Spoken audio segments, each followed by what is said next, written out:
Hey, salut les amigos. Aujourd'hui, on va aller voir HSRP comment ça marche. On va aller vous faire une petite vidéo bien simple pour essayer de régler, démystifier tout ça. Fait que c'est vraiment pas compliqué, mais on va aller voir ça. Fait que si tu regardes ici, j'ai deux réseaux. L'Internet simulé 69, 69, 69 euh, point 100, euh, 69, 69, 69.0, excusez, slash 24, c'est simulé.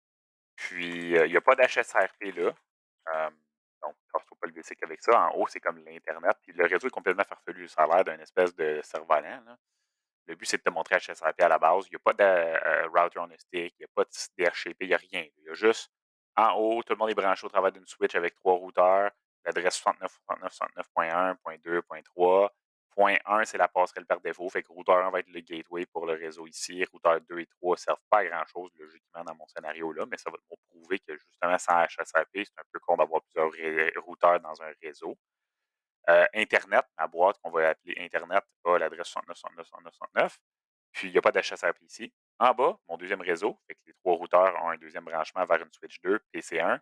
PC1 a une adresse 192.168.20.100. On peut aller voir son IP. Et voilà.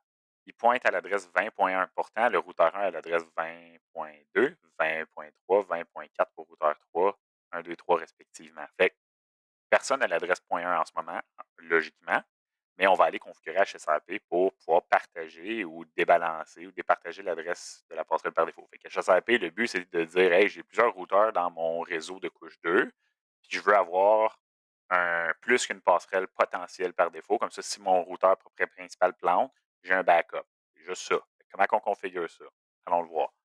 Qu'est-ce que je vais faire? Ben, sur mon routeur 1, j'ai déjà configuré mes affaires. Fait que, show IP interface brief. Si je fais show IP interface brief, puis la même affaire va être sur les deux, trois routeurs. Interface G000, 69, 69, 69, 1. G001 qui est l'interface en bas, 192, 168, 20.2. Routeur 2, même principe, même logistique. Okay? Si on fait do show IP interface brief, on va voir. En haut, 69, 69, 69, 2, il n'y a pas d'HSRP en haut, il n'y a rien qui va être fait là. 20.3. Puis routeur 3, ça va être 69, 69, 69, 3, 20.4. OK? Fait on veut faire du HSRP en bas. Le PC1, il pointe à 20.1 qui n'existe pas ou qui n'est pas encore configuré, qui est logiquement l'adresse de la passerelle par défaut. Comment on fait ça à HSRP? Il y a bien ça. Je te montre ça. C'est vraiment pas sorcier. Conf T, interface, on va aller sur l'interface qui nécessite du HSRP. G0/0/1, l'interface qui fait partie du réseau en bas. Sur les trois routeurs, on va faire les mêmes deux commandes, au minimum. Il y a deux commandes qu'il faut que tu fasses. Standby, version 2. Ça, tu n'as pas le choix. Standby, version 2, ça va juste dire, hey, utilise la version 2 du protocole HSRP, qui est la version la plus récente.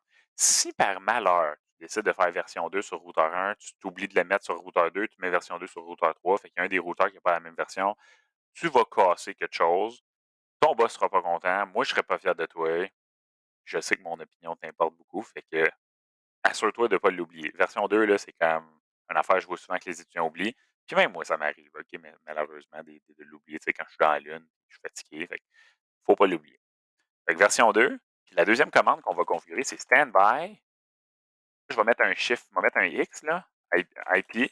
On va mettre 592.168.20.x. Le X ici représente le groupe HSRP. Logiquement, tu devrais prendre le même groupe pour tous tes routeurs, comme quand tu fais du port channel, comme quand tu fais plein d'autres protocoles de routage ou n'importe quel autre mécanisme.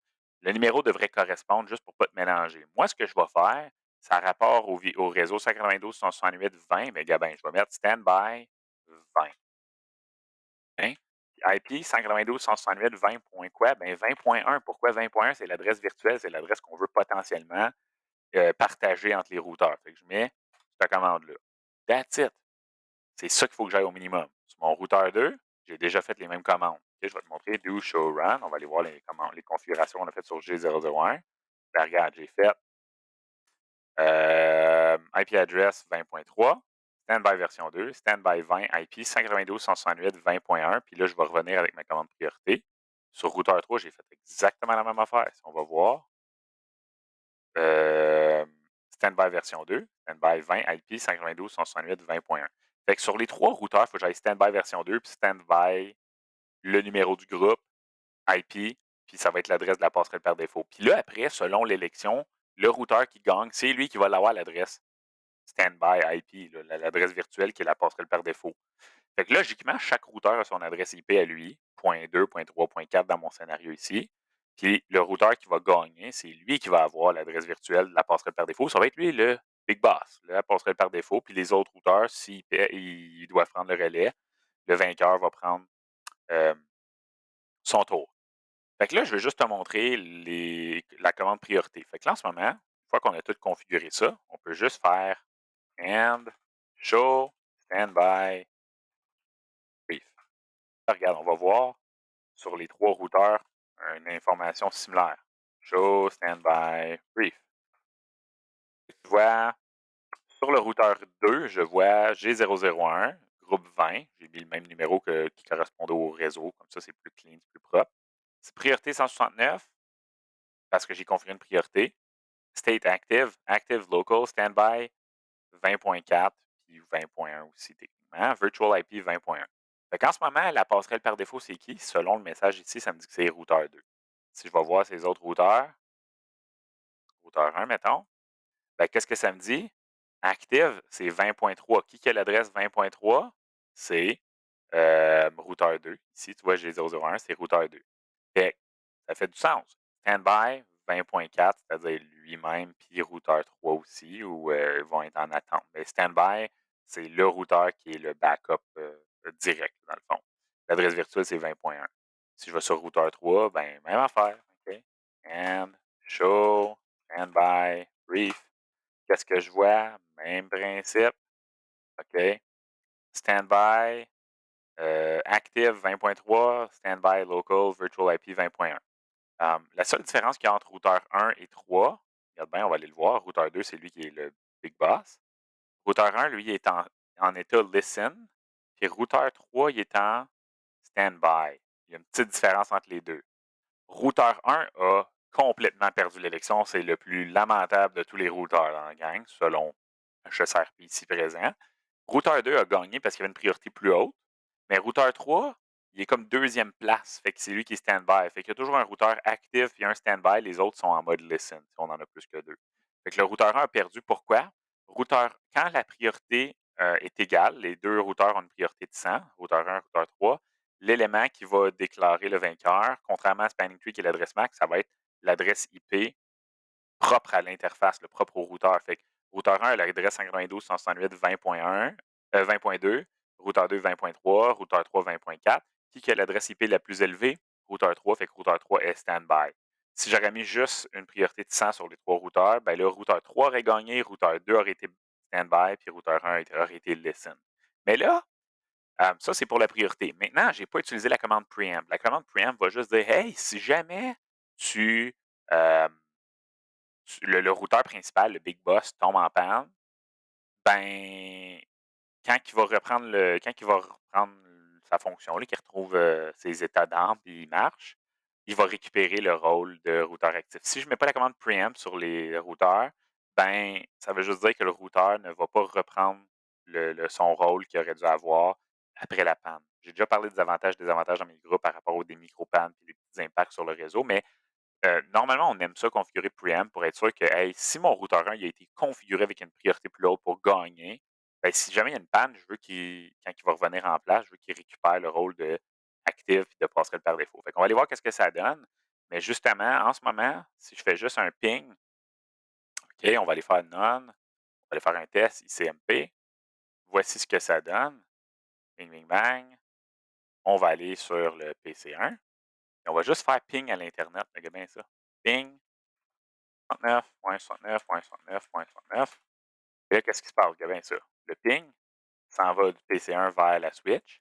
Il va aller au routeur 2 parce que c'est lui le default gateway, c'est lui qui a gagné. Puis là, ben, il y a des affaires de ARP, tout ça. Mais là, ça va aller à la switch 1, ça va aller à l'Internet, ça va revenir. Puis là, il passe par R1. Pourquoi? Pas par R2 parce que. Wow, qu'est-ce que j'ai fait? Moi, j'ai cliqué ailleurs. Parce que n'oubliez pas que pour l'Internet, ça passerait par défaut, c'est routeur 1. C'est ça qu'on a configuré. Il ne passera pas par R2, il va passer par ça passerait par défaut. Il s'en fout, lui. Je recommence.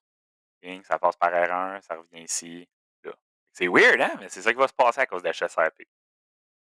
Mais là, mettons que routeur 2 tombe en panne, OK, puis là, le ping va marcher, il va passer par là. Fait que ça sort par R2 parce que c'est lui le routeur passerelle par défaut, ça s'en vient ici. Là, l'Internet répond, ça passe par la switch 1, ça va à R1 parce que c'est R1 le passerelle par défaut dans le réseau en haut. Il n'y a pas d'HSRP en haut, en haut. Il est pas, on a juste mis que R1, c'était la passerelle par défaut. Ça revient. Ben là, mettons que routeur 2 tombe en panne. On va aller voir qu'est-ce qui se passe. OK?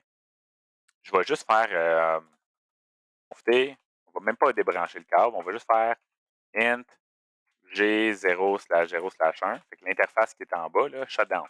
Boom! L'interface est en panne. C'est bien ça. Qu'est-ce qui se passe? On va aller voir les résultats d'HSRP. Show, standby brief. Regarde, active, local. Fait que routeur 3 est rendu la passerelle par défaut. Routeur 1, c'est bien ça. Show standby brief. Il est rendu standby. Fait que le routeur 1 qui était tantôt en mode listen, il est rendu en mode standby parce que là, routeur 2, il est tombé en panne. Routeur 3 est devenu active, il est rendu le routeur principal, la passerelle par défaut. C'est lui qui a l'adresse .1. Puis routeur 1 est devenu standby. Fait que si on refait le même ping, même ping, il y a bien ça. Fait qu'est-ce qui va se passer? Le ping passe du PC1, il s'en va à routeur 3 au lieu de passer par routeur 2. Puis là, ben, il va se rendre à switch 1, à l'Internet, il va l'envoyer à routeur 1, qui va l'envoyer à PC1. Fait que tu vois, ça fait comme une espèce de losange. Pourquoi? Ben parce que de l'autre côté, c'est routeur 1, on n'a rien changé. Ben là, c'est ça. Fait que si on regarde notre topologie, si je ne mets pas la commande preamp au minimum, OK, fait que standby 20 preamp sur mon routeur 2, puis sur mes autres routeurs, on pourrait le faire sur tous les routeurs, standby 20 preamp, ben quand le routeur 2, là, il retombe en fonction, il ne récupérera pas le rôle de routeur actif. Fait que si tu veux que le routeur, qui est le big boss, qui est configuré pour être le big boss, reste le big boss, il faut que tu mettes preamp sur dans tes commandes standby pour être sûr que le routeur actif, lorsqu'il perd accès ou qu'il est en panne puis qu'un autre routeur prend le relais, lorsqu'il va récupérer ses états d'âme qui fonctionnent, qui revient actif, il puisse récupérer le rôle et redevenir le routeur principal. Sinon, ça se peut que ce soit routeur 1 ou 3 ou un autre routeur. Fait que c'est de même que ça marche à HSRP. On ne va pas plus loin que ça, on se casse pas plus le basic que ça. J'espère que ça t'a donné un petit coup de pouce. On se retrouve dans d'autres vidéos pour aller voir vraiment le détail d'HSRP, là, les fonctionnalités. On va aller configurer ça avec un commutateur multicouche, routage sur bâton, dans une topologie vraiment complexe. Si tu as déjà vu ma suite de vidéos, est-ce qu'on va voir un réseau complexe avec tous les protocoles qu'on a vus jusqu'à là? That's it, gang. Salut!